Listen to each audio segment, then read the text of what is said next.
In the year 2154, Earth had become a symbol of unity and progress in the galaxy. The United Federation of Planets, a vast coalition of sentient species, had embraced peace after centuries of war. Humanity, once the fringe players in intergalactic politics, now stood at the forefront of the Federation, admired for its resilience and ingenuity. Earth's diplomats, led by Ambassador Catherine Price, were seasoned negotiators, capable of brokering even the most delicate deals. They were prepared for anything. Or so they thought. The first message from the Zarthian Empire came without warning. The Zarthians, an ancient species known for their arrogance and vast, militaristic fleets, had long been an enigma. Little was known about their true nature, but their sudden arrival in the galactic arena was cause for concern. The Federation had been eager to welcome them into the fold, believing that the Zarthians, like so many others, would prefer diplomacy to conflict. They sent their best ambassadors, eager to engage in open discussions. But when the Zarthians finally responded, they did so with a chilling ultimatum. The message was simple, encoded in a language that only the brightest minds could decipher. Bow to the Zarthian Empire, or face extinction. Ambassador Price immediately convened an emergency meeting of the Federation Council. The mood was tense, a stark contrast to the usual atmosphere of cooperation. As Price addressed the assembly, her voice was steady, though her heart pounded in her chest. We do not know the true extent of their power. The Zarthians are ancient, but they are also unpredictable, she said, her voice carrying a heavy weight. We cannot afford to ignore their demands, but we also cannot show weakness. We need to understand why they have come, and why they are so insistent on domination. The Federation Council debated the next steps for hours. Some argued for appeasement, believing that offering the Zarthians a seat at the table might calm their aggressive stance. Others, especially the more hawkish members, suggested a preemptive strike. But Price, ever the diplomat, pushed for a different approach. We must offer them an opportunity to negotiate. We must remind them of the power of diplomacy, she insisted.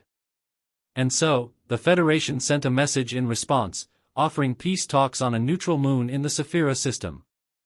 It was a gesture of goodwill, a chance to avoid the devastating conflict that loomed on the horizon. Days passed, and the Zarthians did not respond. Then, the first attack came.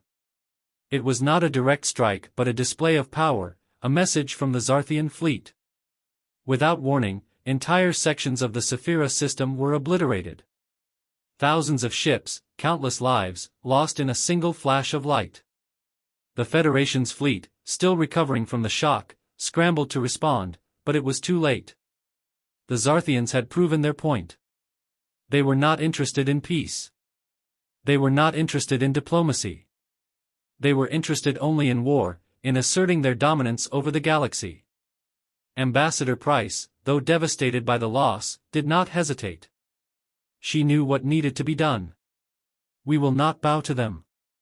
We will not cower, she said, her voice firm. If they want war, they will have it. But they will find humanity a much tougher adversary than they expect. The Federation Council, for the first time in decades, agreed. The decision was made, humanity would respond with force. But this time, they would not fight as they had before. This time, they would fight with everything they had, and they would fight to win. The first blow was struck. But it was only the beginning. As the Federation prepared for war, a quiet unease settled over the galaxy. The Zarthians had made one critical mistake. They had underestimated humanity. They had believed that Earth, once a fractured world, would crumble in the face of superior firepower. They had forgotten the one thing that had made humanity the dominant force it was in the galaxy, their relentless determination.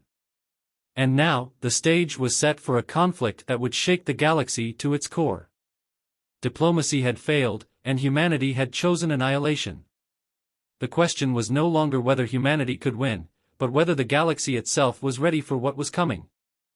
In the wake of the Zarthian assault, the galaxy stood on the precipice of war. For the first time in centuries, the Federation faced a direct and overwhelming threat. The carnage in the Saphira system had left a scar on the collective psyche of the galaxy, and the once unshakable confidence of the Federation now seemed fragile. Yet, in humanity's darkest hour, an ancient and undeniable truth emerged: when pushed to the brink, humans fought with a ferocity that no other species could match. Ambassador Price was the first to understand the gravity of the situation. She convened an emergency meeting with the Federation's military leadership, including Fleet Admiral Hiroshi Tanaka, one of humanity's most decorated strategists, and General Asha Vok, a battle-hardened veteran from the Earth front. The Federation had been caught off guard by the Zarthian attack, but now they had no choice but to prepare for all-out war. "We've been underestimating them," Tanaka said, his voice grim. "The Zarthians are not just another species to negotiate with. They're predators. This is a test of survival. If we don't act decisively, we could lose everything." Price nodded. "We know what's at stake. We need to gather every resource we have. The Zarthians are too powerful to face alone. I suggest we activate the Old Alliance." The room fell silent at the mention of the Old Alliance, an agreement that had been signed in the aftermath of the First Galactic War. It had been a treaty between humanity and several of the more warlike species in the galaxy, species that had fought alongside Earth in the past. While the Federation had flourished under a banner of peace, these ancient pacts still existed in the shadows, waiting for the moment when they might be needed again. General Vok spoke up. "We'll need to coordinate our forces. The Zarthians have already shown they can destroy entire star systems with a single strike. If we're going to stand a chance, we need a strategy that not only involves military might but also unites the galaxy against them." Price's eyes narrowed with resolve. "We'll need to strike quickly, hit them where it hurts. I'll reach out to our allies, and you," she turned to Tanaka and Vok, "you begin preparing humanity's fleet for the long fight." The Federation's first priority was to mobilize Earth's military forces, but they also needed to leverage the strength of their allies. The Varkari, a fierce race of nomadic warriors, had fought alongside humanity in the First Galactic War. The Stari, an insectoid species with advanced bioweapons, had been one of humanity's most dependable allies. And then there was the Tile Khan, seemingly aloof, yet their mastery over technology had always been a decisive factor in any conflict. Ambassador Price made contact with them all, hoping to rally them to humanity's side. The response from the galaxy's diverse factions was, predictably, mixed. Some were eager to support humanity's cause, seeing the Zarthians as a threat to their own sovereignty. Others, however, saw this as an opportunity to push their own agendas. The Tile Khan, notorious for their calculated neutrality, demanded concessions in exchange for their cooperation. They wanted more than just a promise of peace, they wanted technology, the kind of cutting-edge research that humanity had developed over the last few decades. As the Federation scrambled to negotiate, tensions flared in the corridors of power. Some factions questioned the wisdom of fighting alongside humanity, seeing it as a risk that could lead to their own destruction. Others believed humanity's defiance was a beacon of hope, a symbol that even in the face of annihilation, one could stand tall. Meanwhile, the Zarthians made no effort to disguise their intentions. Their fleet moved closer to Federation space, establishing a blockade around key systems. For weeks, they sent waves of encrypted messages, taunting the Federation with phrases that all but confirmed their desire for total conquest. They didn't need to negotiate, they had made their decision. War was coming, and they were going to win. But humans didn't give up so easily. The Federation's council convened again, this time to finalize their strategy. Tanaka's plan was brutal and efficient: if they couldn't win the war outright, they would bleed the Zarthians dry. A campaign of strategic strikes, guerrilla warfare, and sabotage would cripple their supply lines and weaken their fleets before they could mount a full-scale invasion. The Federation would fight on multiple fronts, stretching the Zarthian forces thin and forcing them into a prolonged war of attrition. "I believe it's time we show them what humanity is capable of," Tanaka said, his voice low and intense. "We're going to hit them so hard, they won't know what hit them." General Vok was already preparing her forces for the ground war, where they would be tasked with taking out Zarthian strongholds. The battle for Earth's survival had begun, and this time, humanity wasn't going to beg for peace, they were going to make the Zarthians wish they had never set foot in the galaxy. The pieces were moving into place. The stage was set for a war that would decide the fate of not just humanity, but the entire galaxy. The Zarthians had made their choice. Now, humanity was making theirs. The war began as a whisper, quiet, calculated, as humanity made their first strike. Fleet Admiral Tanaka's plan had been set into motion, and now the Federation's forces were scattered across multiple fronts, each preparing for the inevitable clash with the Zarthian war machine. The stage was no longer the calm expanse of the diplomatic halls, it was the dark void of space, filled with ships of every size and shape, moving with purpose and lethal intent. The Zarthians, however, had underestimated the speed with which humanity responded. On the far edge of Federation space, the first engagement took place near the planet Rylus, a mining colony that had once been a neutral zone. The Federation fleet, augmented by ships from the Varkari and Stari, gathered in a formation that would challenge the Zarthian blockade. The attack came quickly, a sudden explosion of energy as humanity's ships pierced the outer defenses of the Zarthian fleet. It wasn't a victory, far from it. But it was a beginning. And it sent a clear message: humanity was not afraid of this war. They would fight until the last ship, until the last soldier. The Zarthian response was swift. Their flagship, the Nemesis, a towering behemoth covered in black plating and armed with enough firepower to obliterate entire moons, led a counteroffensive. The Nemesis fired first, a blinding flash of light that tore through the Federation's outer defenses, turning the space around Rylus into a kaleidoscope of destruction. The Federation fleet, though smaller, was resilient. They fought with precision, exploiting weaknesses in the Zarthian formation, but the gap in strength was undeniable. The battle turned brutal, but in those moments, humanity showed its greatest strength: adaptability. General Vox's ground forces, already in position on Rylus, launched a surprise assault on the Zarthian command posts. Their strategy was unconventional, their tactics designed to confuse and overwhelm the invaders. The Zarthians, with all their technological superiority, were unprepared for the ferocity and unpredictability of human combat. On the surface of Rylus, Vox's forces stormed the Zarthian fortifications, armed with experimental weapons that had been developed in secret by humanity's brightest minds. The Stari's bioengineered plasma rifles proved devastating, while the Varkari's shock troopers tore through enemy lines with unmatched aggression.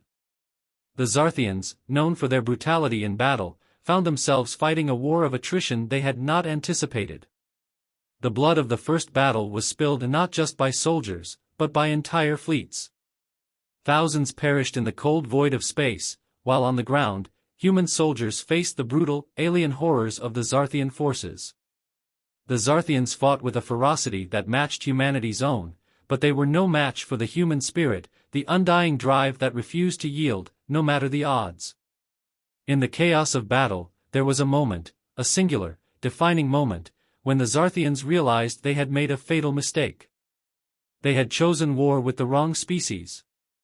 Ambassador Price, in her capacity as the Federation's diplomat, had long believed in the power of negotiation, in the strength of words over violence. But the blood of Rylus would not be forgotten. The Federation was no longer simply reacting to the Zarthians, they were striking back with a vengeance. The first strike had been made, but it was only a glimpse of what was to come. Price stood in the Federation command center, watching as the reports flooded in. The battle for Rylus was far from over, but the victory, though costly, was theirs. The Zarthians had underestimated humanity's ability to fight back, and now they would feel the consequences. "We've shown them that we won't go down easily," Price said, her voice steady but filled with a quiet rage. "But we must be careful. The Zarthians have the resources and the manpower to keep coming. We cannot let this be the last battle. We must press on." Admiral Tanaka, his face haggard from the strain of battle, nodded in agreement. "We've drawn first blood. Now, we take the fight to their doorstep." The Federation's next move was already in motion. The Zarthian fleets may have been powerful, but humanity had one advantage they had never accounted for: an unyielding will to survive. The war had only just begun, but already, the Zarthians were beginning to realize that they had ignited something far greater than they could control. Humanity had chosen annihilation, not just for themselves, but for anyone who dared threaten their future. As the battle for Rylus raged on, the Federation's leaders turned their attention to the broader strategy. They knew the war would not be won in a single battle. It would take time, patience, and the relentless pursuit of victory. The Zarthians, though powerful, were not invincible. The tide of war could be turned, but only if humanity remained united, focused, and relentless. And so, the Federation prepared for the next battle. With Rylus secured, they set their sights on the heart of the Zarthian Empire, where the true test of humanity's strength would unfold. The Zarthians had thought they could crush humanity with a single blow. Now, they would learn the truth: humanity never fought with just weapons. They fought with heart. The battle for Rylus had left humanity bruised but unbroken. As the weeks passed, the Federation rallied behind their victory, their morale lifted by the knowledge that they had made their first successful strike against the Zarthians. But with each passing day, it became clear that the Zarthians were not going to back down easily. They had underestimated humanity once, and they would not make that mistake again. Their fleets regrouped, reinforced with the full might of their empire, and they began to push deeper into Federation space. The Federation, however, was ready. The moment of reckoning had arrived, and this time, humanity would not just be on the defensive. They would strike with everything they had. The war had entered a new phase. The Federation's strategy, now fueled by the victory at Rylus, was a concerted effort to cripple the Zarthian war machine from within. Admiral Tanaka had already begun coordinating a series of devastating raids on Zarthian supply lines. Human intelligence, bolstered by the Starry surveillance technology, had pinpointed weak spots in the Zarthian fleet's infrastructure. Now, it was time to exploit them. The first target was the Zarthian system of carrier, a key staging ground for their invasion forces. It was a well-fortified system, heavily guarded by the Zarthian fleet's elite warships. But it was also vulnerable. The Federation's strategy was simple: strike fast, strike hard, and make them pay for every inch of territory. The Federation gathered a combined task force of human, Valkyrie, and Starry ships, along with a small but effective squadron of Tylcon stealth vessels. The operation was called Nightfall, and it would be humanity's most audacious offensive yet. It was a bold gamble, but the stakes were higher than ever. If they succeeded, they could cripple the Zarthians' ability to resupply their war effort, perhaps even turn the tide of the entire conflict. As the fleet made its approach to the carrier system, Admiral Tanaka's voice crackled over the comms. "Prepare for the assault. Once we're in position, we hit hard and fast. No hesitation." On the flagship Victory, Price stood at Tanaka's side, her gaze fixed on the holographic display. She had always been a diplomat, but in these moments, she could feel the weight of the war pressing down on her. She was no longer just a negotiator, she was a leader of a species fighting for its survival. "We've done our part. Now, it's up to the soldiers," she said quietly, her voice filled with resolve. The first wave of ships entered the carrier system under the cover of darkness, moving swiftly through the asteroid belt that surrounded the Zarthian fortresses. The Tylcon stealth vessels, cloaked and invisible to Zarthian sensors, infiltrated the system with deadly precision. Within moments, they had planted their charges, massive EMP devices designed to disrupt the Zarthians' fleet communications and disable their weapons systems. Then, it was time. Tanaka gave the order, and the Federation ships unleashed a hellish barrage on the Zarthian stronghold. The silence of space was broken by the roar of weapons fire, as humanity's fleet cut through the darkness, targeting vital points in the Zarthian defenses. The initial shock was devastating. The Zarthian flagship, Nemesis, was among the first to be hit, its shields flickering under the barrage of human firepower. But the Zarthians were not easily broken. They responded with an overwhelming counterattack, their ships emerging from the shadows with terrifying speed and precision.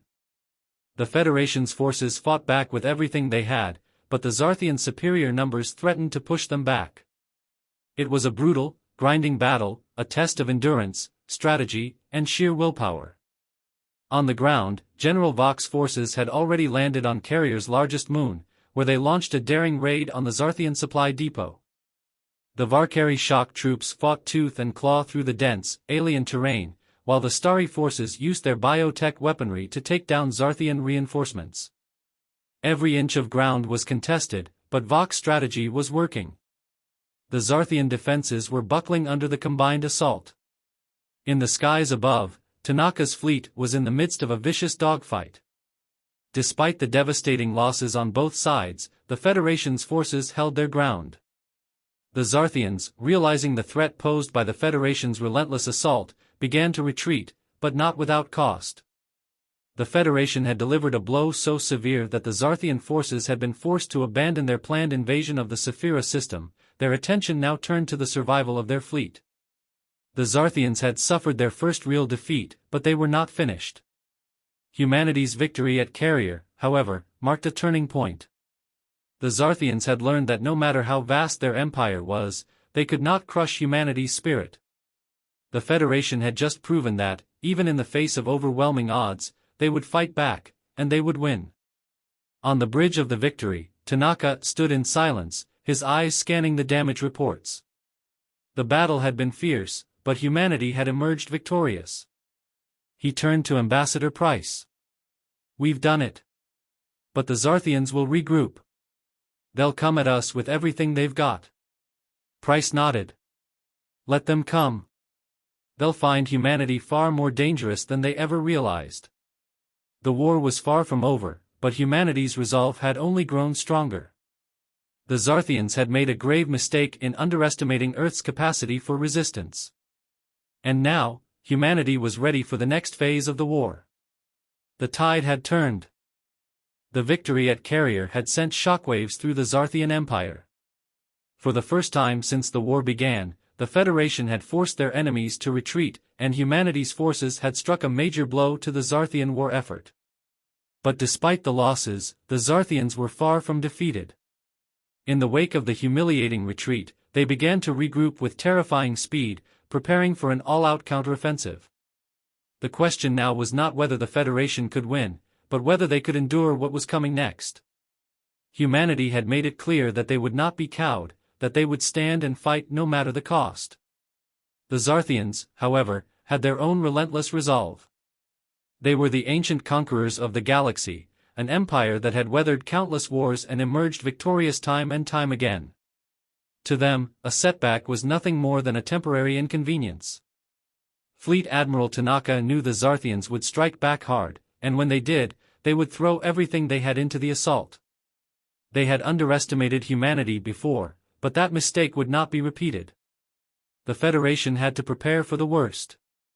In a strategic move, the Federation Council ordered a massive buildup of forces, drawing in ships from all corners of the galaxy. The Varkari, Starry, and Tylcon had all pledged their support, but it was clear that humanity would have to lead this battle. Earth itself, having avoided direct conflict for centuries, would now become the fulcrum of the war, a beacon of resistance. Ambassador Price, despite her diplomatic nature, had embraced her new role as a leader of a people fighting for their survival. She had come to terms with the reality of war, and now, as the Federation rallied its forces, she would have to make hard decisions about what humanity's future would look like. "This war was never supposed to happen," she said, addressing the Federation leadership in a secure video conference. "But it has. And now, we have no choice but to finish it." General Vox's voice came through the comms. "We've built our defenses on Earth. But it won't be enough. We need to strike at the Zarthian core. If we don't cripple their war machine, we're just delaying the inevitable." Price's eyes narrowed. She had already considered that possibility. "We need to hit them where it hurts the most, their capital. We need to break the Zarthian leadership, destroy their command structure." Tanaka, sitting in the command room on the Victory, spoke up. "It's risky. Their capital is heavily fortified. But if we can land a decisive blow, we could force them to the negotiation table." The decision was made. The Federation would launch a final assault on the heart of the Zarthian Empire, a daring mission that would strike at the very core of their leadership. But this would not be a conventional battle. No, this would be a fight for the soul of the galaxy itself. The Federation assembled an armada, a coalition of humanity's best and brightest, reinforced by their allies. Ships from Earth, Varkari war cruisers, Tylcon stealth vessels, and starry bioengineered ships all converged on the Zarthian homeworld, a distant planet known as Zarth-Khan. The capital world was heavily protected, its atmosphere thick with defense satellites and ships that created a wall of invulnerability. No enemy had ever dared approach it without paying a heavy price. But humanity had something the Zarthians did not: desperation. The Federation's forces moved into position, slipping through asteroid fields, using the galaxy's labyrinthine paths to avoid detection. They had one shot, one chance to end the war. If they failed, humanity's fate would be sealed. The battle for Zarth-Khan began with a series of precision strikes on the planet's defense systems. The Federation's fleet, composed of ships from every allied species, rained fire down on the Zarthian defense grid, shattering satellite arrays and disabling planetary shields. The Zarthians responded with a wave of counterattacks, but their forces were spread thin, divided between defending their capital and securing the outer systems. The Federation pressed on, using guerrilla tactics and lightning-fast strikes to break the defenses apart piece by piece.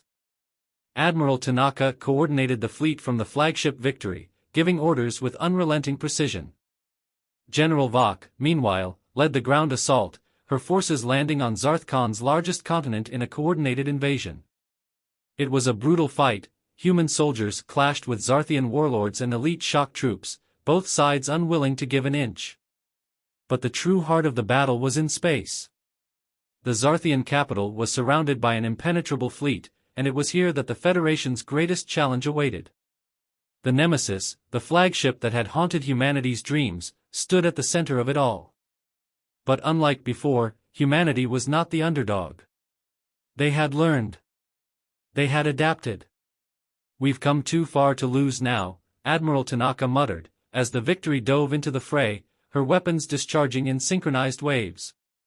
The Federation's ships danced through the chaotic battlefield, delivering blow after blow to the Zarthian fleets. Humanity's strategy was clear: cripple the Nemesis, take out the Zarthian command, and end the war once and for all. In the final, desperate moments of the battle, a daring squadron led by Captain Amelia Trent aboard the Vanguard infiltrated the Zarthian flagship's core.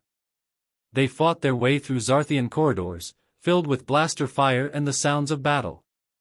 They reached the heart of the Nemesis, where the Zarthian High Command was located.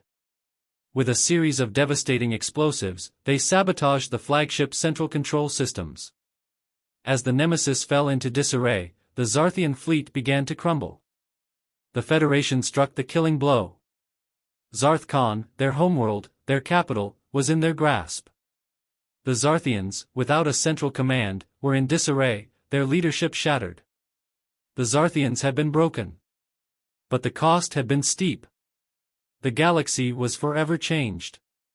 Humanity had emerged victorious, not just because of superior firepower or tactics, but because they had something their enemies never anticipated: the will to endure. As the Federation's ships turned back from the heart of Zarth-Khan, Ambassador Price looked out at the horizon, knowing that the war was over, but the scars would remain forever. The galaxy had learned a hard lesson that day. When humanity says, "enough," nothing can stop them. The victory at Zarth-Khan was resounding, but it came at a steep price. The Zarthian Empire had been brought to its knees, their command structure shattered, their fleets in disarray. For the first time in the war, there was no question: humanity had triumphed.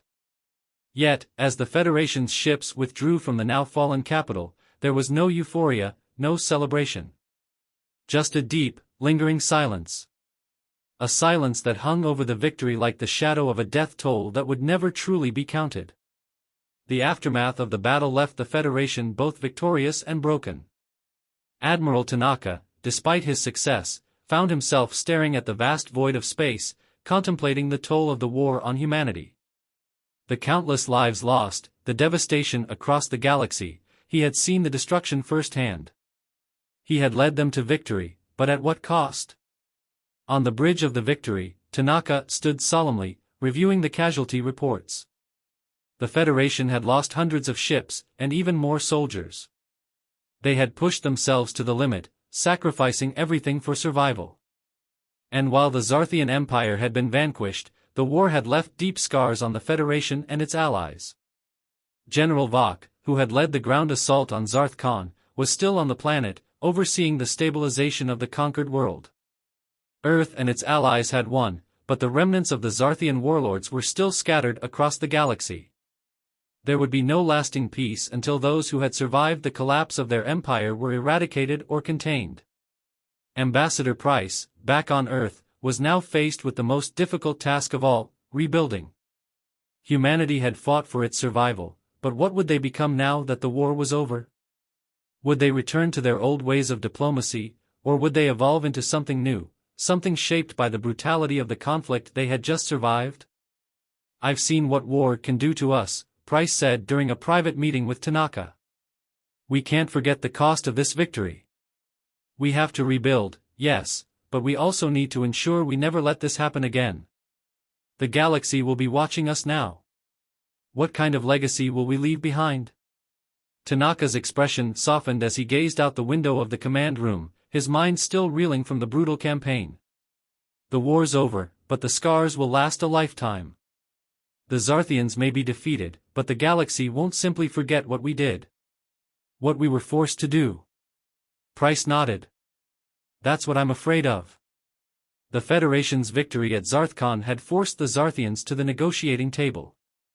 The remnants of their leadership, having fled to various corners of the galaxy, had no choice but to offer surrender.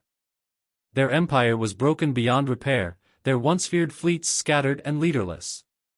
But peace, as the Federation would soon learn, was not something easily achieved after such a brutal war. The galaxy had changed irrevocably. Alliances forged in the fires of battle were fragile, and the wounds of conflict ran deep. The Federation's victory was a triumph of humanity's will to survive, but it had also created new enemies, those who saw humanity's rise as a threat to their own power, and those who would never forgive the devastation humanity had wrought in the name of peace. Ambassador Price's role had evolved once more. No longer just a negotiator, she was now a symbol of humanity's survival, a leader in a galaxy that would never be the same. She met with diplomats from the Varkari, the Tile Khan, and the Starry, alien species who had fought alongside humanity but who now had their own ambitions and agendas. The galaxy was rebuilding, but it was a fragile peace, one that teetered on the brink of another conflict. The Federation had won, but they had also opened a door to new challenges, new rivalries. The Zarthians were no longer a threat, but the balance of power had shifted, and it was uncertain who would rise next in the vacuum left by their fall. "Humanity stands on the precipice of something greater," Price said, her voice firm as she addressed the leaders of the galaxy. "But we must understand that power is not just a weapon, it is a responsibility. We fought for our survival, and we will not squander that victory.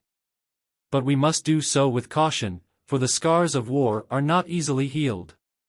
The lessons we've learned cannot be forgotten." The Federation's rebuilding efforts were slow but steady.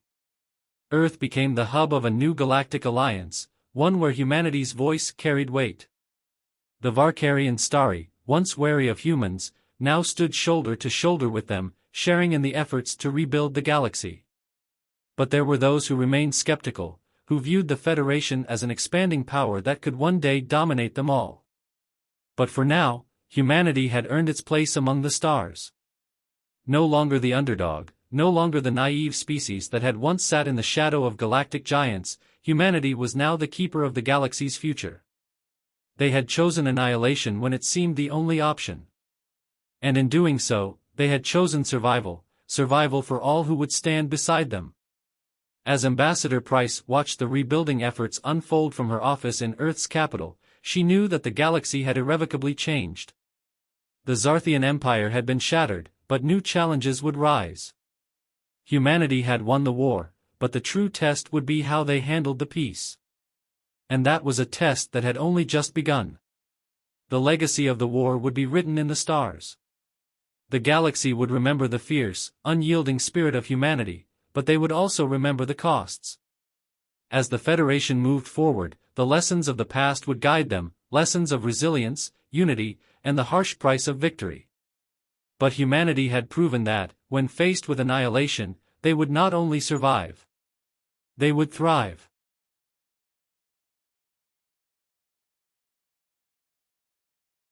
Years had passed since the war with the Zarthians ended. The galaxy, still scarred by the conflict, had slowly begun to rebuild. Humanity had emerged from the ashes of a galaxy at war, their resolve unbroken.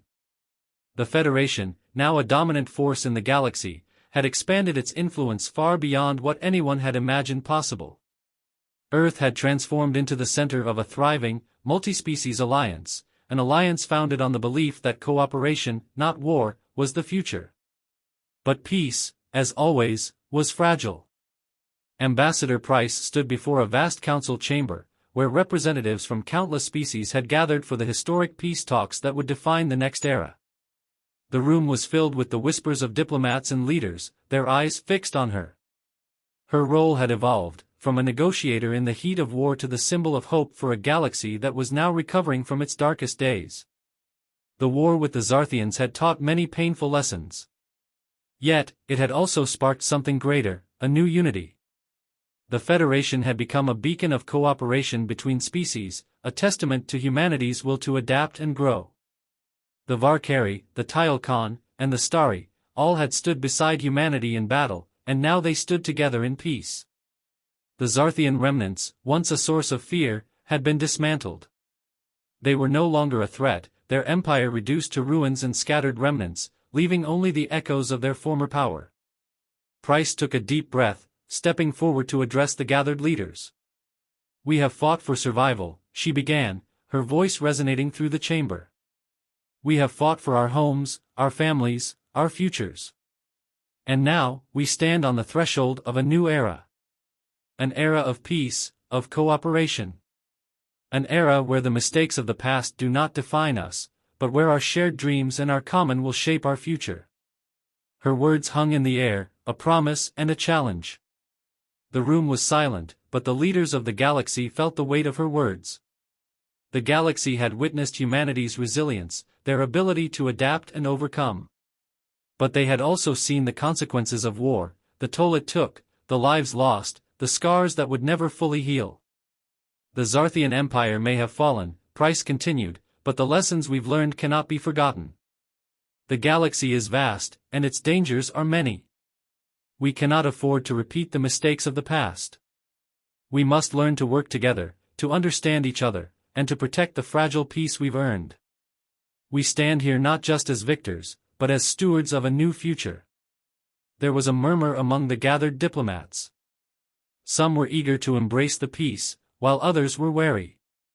The war had forged new alliances, but it had also created new rivalries. Many saw humanity as a rising power, and not all were convinced that the Federation's ideals were as selfless as they appeared. Yet, there was no denying the undeniable truth: humanity had earned their place in the galaxy. Admiral Tanaka, now a seasoned leader of the Federation's military forces, stood by Price's side. His face bore the marks of the war, his eyes darkened by the years of conflict. He, too, had seen what humanity was capable of. But unlike many, he was not blinded by idealism. The Federation had won, but the war had changed them all. The galaxy had changed. "We must ensure," Tanaka said, his voice deep with experience, "that the mistakes of the past don't repeat themselves. Our greatest victory wasn't just in the destruction of the Zarthian fleet, but in our ability to come together. But peace isn't just the absence of war. It's the willingness to work for something better. Something lasting." The talks were long, heated at times, but ultimately productive. The Federation would not just rebuild, it would create something entirely new. Humanity had proven it could endure, could survive the darkest of days. But now, they had to prove they could lead in a way that would bring all species together, not out of fear, but out of a shared vision. In the following months, Price and Tanaka traveled across the galaxy, meeting with the leaders of once hostile species, forging new alliances and strengthening old ones. The Federation's reputation as both a powerful military force and a force for diplomacy spread. Their strength was no longer just in their weapons, but in their capacity to lead with honor, to seek peace while understanding the costs of war. But not all were pleased with the new order. Factions who had once been Zarthian allies, those who had fought against the Federation, began to stir. Some feared humanity's growing power, others saw an opportunity to seize the power vacuum left by the collapse of the Zarthian Empire. Tensions simmered just beneath the surface, and Price knew that the Federation's true test had only just begun. Still, the galaxy could see the change. The Federation had proven itself not through overwhelming destruction, but through unity, endurance, and the belief that peace could be achieved through understanding rather than domination. Humanity's future was no longer defined by the war they had fought, it was defined by what they chose to become in its aftermath. They had shown the galaxy their strength, their ability to endure the unthinkable. But now, they had to show the galaxy something even greater, their capacity for compassion, for cooperation, and for a future that would transcend the mistakes of the past. And as Ambassador Price looked out at the stars from her new office on Earth, she knew one thing was certain: the true legacy of humanity would not be the war they had won, but the peace they would help build. It had been a long, hard road, but humanity had emerged from the darkness, and they had chosen to light the way for others.